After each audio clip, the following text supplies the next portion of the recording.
Jacob. Thank you, Ryan. The authors conducted a quasi-experiment to determine whether the value placed on a taxpayer's opinion by an elected representative has an effect on the taxpayer's procedural and outcome fairness perceptions. The authors looked at what effect the taxpayer's intensity of support had on the taxpayer's opinion and definition of fairness. The researchers found the taxpayers using strong intensity of support react favorably to having their voice valued by legislators.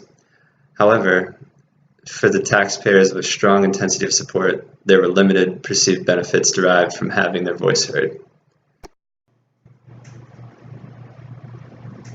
Thank you, Ryan.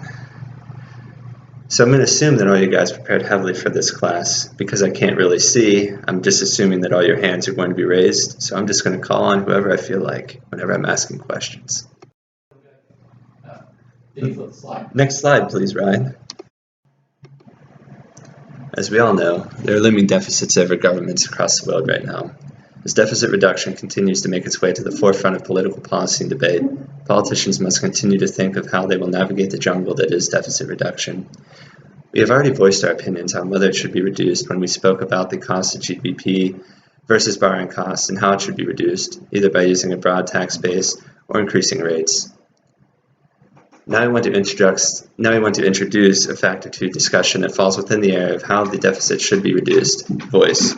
Eventually, when the deficit reductions begin, governments must decide if citizens should have a say in how it is reduced.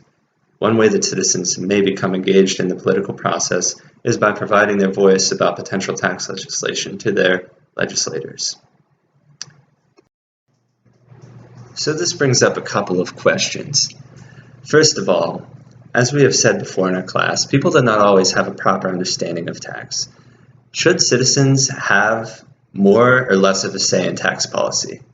Brittany, why don't you weigh in on that?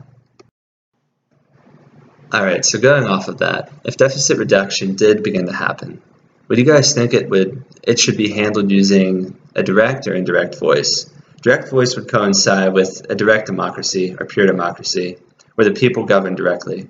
At a basic level, this is what was used by the Greek state of Athens.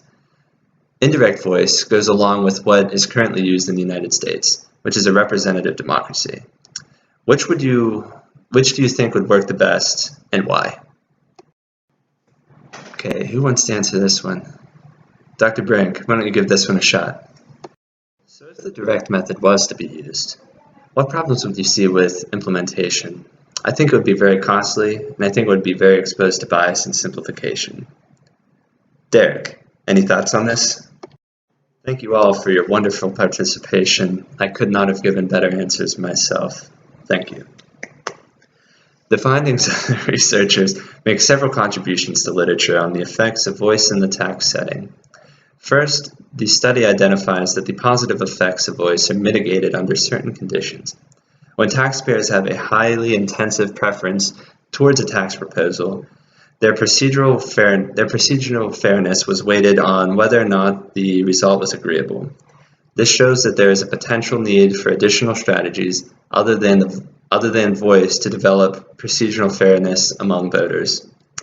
The authors extended the understanding of voice to examine its impact in a representative democracy where the taxpayer can only voice an opinion to an elected official who will represent them in the decision-making process. This example is important because many voice opportunities about legislation are likely to be indirect. Further, they also extend the literature on voice by examining the relationship between the participants' desired outcome and the actual legislative outcome. This allows us to determine whether voice by itself is enough to increase the perceived fairness of the legislative process and outcome, or whether the perceived fairness only depends on the actual outcome itself. All right, now I'm going to turn it back over to Ryan to continue our discussion. Take it away, Ryan. This next question, who do I want to ask? Dale Stoll!